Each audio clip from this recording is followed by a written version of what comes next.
Saya itu teringat satu pidatonya siapa dulu itu. Waktu itu pidatonya Mas Anies Baswedan ya ketika di Amerika. Dia mengatakan pada para anak muda, dia mengatakan bahwa orang-orang yang hebat itu adalah orang-orang yang nyaris punya alasan sempurna untuk pesimis, tapi dia memutuskan optimis. Wih, ini dahsyat sekali kata-katanya siapa? Mas Anies Baswedan. Karena apa? Karena itu menunjukkan kepemimpinan, leadership dari setiap individu. Bagaimana dia nyaris sempurna alasan untuk pesimis, tapi keputusannya optimis. Ya. Nah, ini sebetulnya kuncinya spiritualitas ini. Kenapa doanya siapa? Nabi siapa yang dapat cobaan banyak itu? Masih ingat nggak? Yang wah pokoknya banyak dikasih cobaan, tapi doanya selalu bersyukur. Ayub. Nabi Ayub, ya Nabi Ayub. Itu doanya bersyukur terus. Ini kan cara berpikir. Rasulullah ketika melihat malaikat Jibril emosi, benar nggak sih emosi? Jadi mau melempar bukit ke kota Taif, maka Rasulullah mengatakan jangan.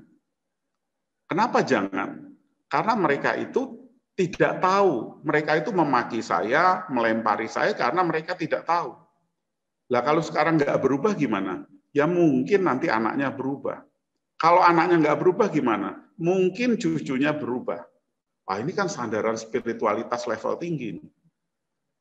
Ini bicara cara berpikir, mindset. Nah, organisasi ini harus selalu ditanamkan mindset seperti ini, inspirasional ini. Pernah satu saat saya berteman dengan seorang preman di kota Solo. Ya. Wah, preman itu kalau masalah menusuk orang, itu biasa. Cuma satu hal yang menarik adalah ketika kita diskusi, mungkin ada 3-4 tahun kenal, ya, ternyata dia punya pengalaman bahwa waktu kecil, ya, itu dia dibuang oleh orang tuanya ke pematang sawah. Waktu bayi. Lalu kemudian dia dipelihara oleh neneknya. Ketika dia dipelihara oleh neneknya, ternyata neneknya itu walaupun pendidikannya SD, tapi dia seorang profesor psikologi, dalam tanda petik ya. Karena apa? Nenek itu ketika si anak itu tiap hari suka ngerokok, suka minum, ya, itu dia tidak konfrontatif marahnya. Dia hanya selalu mengingatkan bahwa setelah menasehati, ya, dia selalu mengatakan kamu itu sesungguhnya orang baik. Pakai bahasa Jawa ya. Kamu itu orang baik. Itu dia katakan terus-menerus setiap kali dia menasehati. Jadi seperti embun pagi ya. Seperti embun pagi. Lah, setiap sore menjelang tidur, nenek itu sambil mijeti preman tadi waktu kecil, ya. Dia baru nasehati. Jadi ketika si anak itu lagi seneng dalam kondisi happy, bahagia, itu dikasih nasihat. Sampai kemudian preman itu cerita pada saya pada suatu saat dia hampir nusuk orang. Tapi begitu hampir itu muncul nasihat neneknya itu di bawah sadarnya dia. Akhirnya dia mengurungkan niat. Dan hari ini dia menjadi orang yang baik, sangat baik bahkan. Bekerja di salah satu perguruan tinggi. Kemudian dia pun sekarang itu rajin untuk mendoakan kedua orang tuanya. Ya, dia pergi ke pusara ayah ibunya. Bayangin, nggak pernah lahir dibuang. Ya. Ini saya kira pembelajaran yang dahsyat dari seorang preman. Ini adalah salah satu guru terbaik. Ya. Jadi guru-guru terbaik itu sebetulnya dalam pikiran, termasuk pada para mahasiswa, selalu saya katakan bahwa setiap yang ada di hadapan Anda di depan kelas, dia adalah guru-guru terbaik. Jadi Anda ini kalau kita mau menerapkan student center learning, maka mereka mahasiswa itu harus menjadi aktor, menjadi sutradara dirinya sendiri dalam belajar. Sehingga siapapun yang hadir di depan itu orang-orang hebat. Nah, ini kacamata kita sebagai sutradara, kacamata kita sebagai aktor, ya, itu sekali lagi dasarnya spiritualitas. ketika ketemu hari Senin, kita tiba-tiba tarik nafas, itu semangatnya meluap-luap. Kita sangat tidak sabar lagi bertemu dengan hari Senin. Sangat tidak sabar lagi untuk berdiskusi bagi pengembangan apa misalnya kampus, pengembangan masyarakat. Nah, ini kalau kita biasakan, maka akan terjadi yang namanya kebiasaan. Kalau udah kebiasaan, lama-lama jadi karakter. Nah, kita harus concern ini dengan karakter. Karena kebanyakan pembicaraan intelektual itu berada pada level kognitif, pada level critical thinking, pada level, analisis, logika, rasionalitas. Tapi tantangannya sebetulnya how to implement. Bagaimana kita mengimplementasikan itu mulai dari kita. Ya. Jadi kecerdasan itu juga ada lapisannya. Ada cerdas intelektual. Itu kita punya analisis, rasionalitas, logika. Ya. Lalu ada cerdas yang namanya cerdas emosional. Emosional itu gimana? Saya bisa memahami apa kelemahan saya. Saya menyadari yang namanya conscious incompetence. Saya menyadari sesuatu yang tidak kompeten pada diri saya. Saya kadang-kadang mudah marah, mudah moodnya naik turun misalnya. Nah itu apa yang harus kita lakukan? Kita harus bisa coping.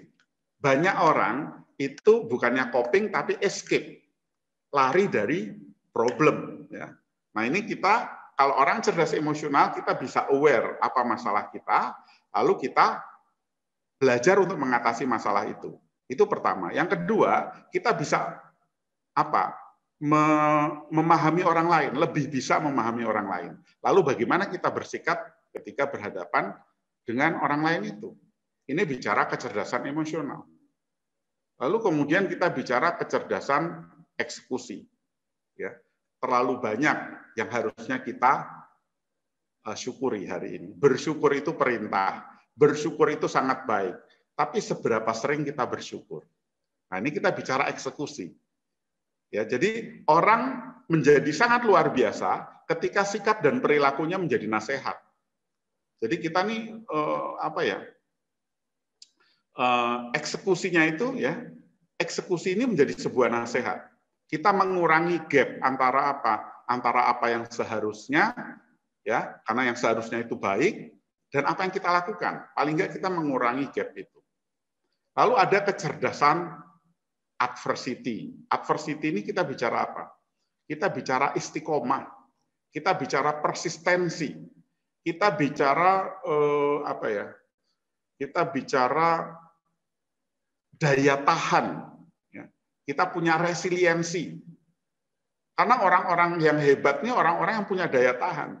Tantangan buat generasi Z hari ini adalah dia dimudahkan betul oleh teknologi.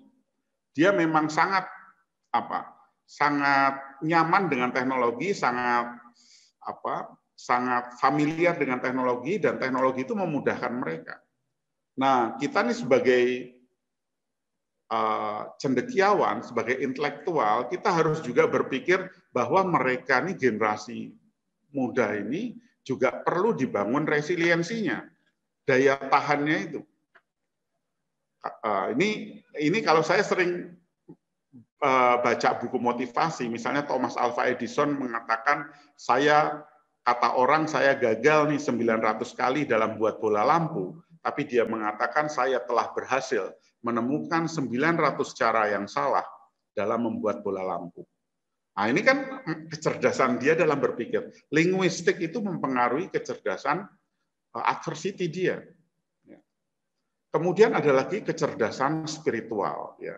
Spiritualitas itu pijakannya 3 hal tadi. Kita sebetulnya energi kita nggak pernah berkurang. Semakin kita berbuat baik, rahmat Allah semakin banyak. Semakin kita bersyukur, nikmatnya dilipat gandakan. Ini kecerdasan spiritual. Kecerdasan spiritual ini ya yang akan membimbing. Kalau kita merujuk pada kajiannya Profesor Wiseman, bahwa orang-orang yang sukses mengatasi masalahnya itu adalah orang-orang yang punya respon terbaik. Jadi kuncinya bukan pada cerdasnya, tapi bagaimana kita punya responnya. Ya, Jadi jangan khawatir dengan indeks prestasi dan lain-lain, tapi justru yang terpenting adalah setiap keadaan kita punya kemampuan dalam merespon. Itu under control ya, dalam kendali kita. Kita bisa mengimplementasikan 5 level kecerdasan. Nah, sekarang kalau kita bicara dalam aplikasi di dalam organisasi. Ini gimana supaya organisasi kita, ketika kita masuk ke dalam organisasi, itu saya bahagia, teman-teman itu bahagia, leadernya bahagia, lalu semua orang di situ bahagia. Kalau kayak gitu, itu yang namanya iklimnya atau culture-nya, budayanya itu bahagia dan produktif. Itu yang dibangun sekali lagi, contohnya Google. Kenapa? Google itu beberapa kali dia menjadi the best company, ya, perusahaan yang men-treat karyawannya, yang memperlakukan karyawannya dengan baik, dengan sangat baik. Tadi kuncinya adalah dia memelihara atau membangun yang namanya bahagia berbasis spiritualitas, bahagia dari cara berpikir dia. Fasilitasnya udah bagus, jadi kalau leader bicara transaksionalnya bagus di sana, gajinya bagus, rewardnya bagus, menu makannya bagus, dukungan dari organisasi sangat bagus, tapi bukan hanya itu. Yang satu lagi dibangun adalah inspirasional, di mana setiap orang tiap pagi itu diminta bukan hanya berdoa untuk dirinya, tapi mendoakan siapapun yang ada di tempat kerja. Berdoalah tulus untuk si Anu, berdoalah tulus untuk si Anu. Ternyata apa? Muncul mental-mental berlimpah. Nah, kalau orang mentalitasnya berlimpah, ya, abundant mindset, wah itu luar biasa. Inilah yang sebetulnya dibutuhkan organisasi. Sehingga kita bisa memaknai kata-katanya John F. Kennedy, kita bisa memahami kata-katanya Kiai Haji Ahmad Dahlan. Karena apa? Oh ternyata mereka itu sebetulnya minta setiap orang itu harus punya mindset rahmatan lil alamin. Bahasa lainnya kira-kira seperti itu. Kita itu seperti cahaya yang memberikan kebaikan pada lingkungan kita. Nah ini saya kira uji penting ya. Nah sekarang ada istilah baru dalam terminologi perilaku organisasional positif, itu adalah modal psikologis. Modal psikologis ini kalau di buku-buku teks organisasi ini sekarang muncul ya. Itu bicara mengenai organisasi ini kan tadi iklimnya harusnya positif. Jadi kalau kita bicara orang disuruh kerja itu stres. Artinya mungkin organisasinya jadi bagus tapi nggak tahan lama. Karena iklimnya, suasana kerjanya itu tidak membuat dia attach dengan organisasi itu. Maka kemudian muncul pemikiran perilaku organisasional positif itu supaya suasana, ya iklimnya itu positif. Nah iklim itu dibangun oleh paling tidak 2 aktor penting. Aktor pertama adalah setiap orang di dalam organisasi. Setiap orang di dalam organisasi berarti tingkat karyawan, tingkat apapun, ya itu punya kontribusi. Yang kedua adalah tingkat top management. Kalau top management itu concern-nya adalah pada menciptakan iklim positif, ya. Itu paling tidak tersirat di dalam values, nilai-nilai organisasi. Misalnya respect pada orang lain, respect pada customer, respect pada ini values, ya. Nah, seberapa Islamic values-nya itu bisa mewarnai organizational values. Tidak harus dengan bahasa-bahasa apa. Bahasa-bahasanya sih macam-macam ya. Kita bicara continuous improvement itu sebetulnya Islamic values. Kita bicara respect pada customer itu Islamic values. Ya. Seberapa kita hayati itu. Nah, perusahaan, organisasi bisa punya mungkin 5 atau 6 values yang ditanamkan. Values-nya bisa kita ambil dari 99 Asmaul Husna. Cuma kita gunakan bahasa manajemen atau bahasa organisasi misalnya. It's okay. Mana yang mau ditekankan? 5, 6, tapi itu tolong selalu di reminder pada semua anggota organisasi. Nah, itu kewajiban top management. Sehingga nanti terbangun yang namanya share values. Nilai-nilai yang terbangun di dalam organisasi. Kemudian yang kedua, setiap orang. Nah, setiap orang gimana nih? Ternyata beberapa perusahaan multinasional itu bahkan nyuruh cuti karyawan kalau dia bete. Jadi bete, bad mood, wah itu mending udahlah, nggak usah masuk. Karena menular. Bahkan penularannya lebih cepat dari COVID. Jadi penularan orang bete, orang stres. Nah, sehingga apa? Sehingga kontribusi karyawan pada organisasi itu 3 hal penting harus dibangun. Yang pertama namanya positive emotion. Setiap pagi ini kita, setiap pagi ini kita habis sholat tahajud, sholat sunat subuh, ya fajar, sholat subuh, itu pikirkan hal yang paling membuat bersyukur. Kalau orang Jawa bilang tuh kita belum kumpul nyawanya tuh udah bersyukur duluan. Seperti orang mau tidur, sebelum tidur bersyukur dulu, berdoa. Nah, ini dahsyat sekali ketika kita bersyukur pagi hari, mau tidur juga bersyukur. Kita punya positive emotion tuh. Nanti emosi positifnya tidak sifatnya moody, tapi bisa terus-menerus ya. Tiba-tiba orang bilang kamu ini kok selalu ceria ya. Kamu kok selalu positif sikap-sikapnya. Sikap Anda kok selalu positif. Nah, ini kata itu karena dilatih dengan day to day activities. Ya, aktivitas dari hari ke hari. Nah, ini positive emotion, ini kewajiban kita nih untuk memelihara emosi positif. Tularkan emosi positif kita itu kepada siapapun dan kepada internalisasi pada diri kita. Jadi kalau bisa sih kita pastikan seluruh sel tubuh kita ini bahagia, bersyukur. Jadi ketika kita alhamdulillah, itu ternyata sel tubuh kita udah mendahului alhamdulillah gitu loh. Jadi ini dahsyat sekali. Mohon maaf, Prof.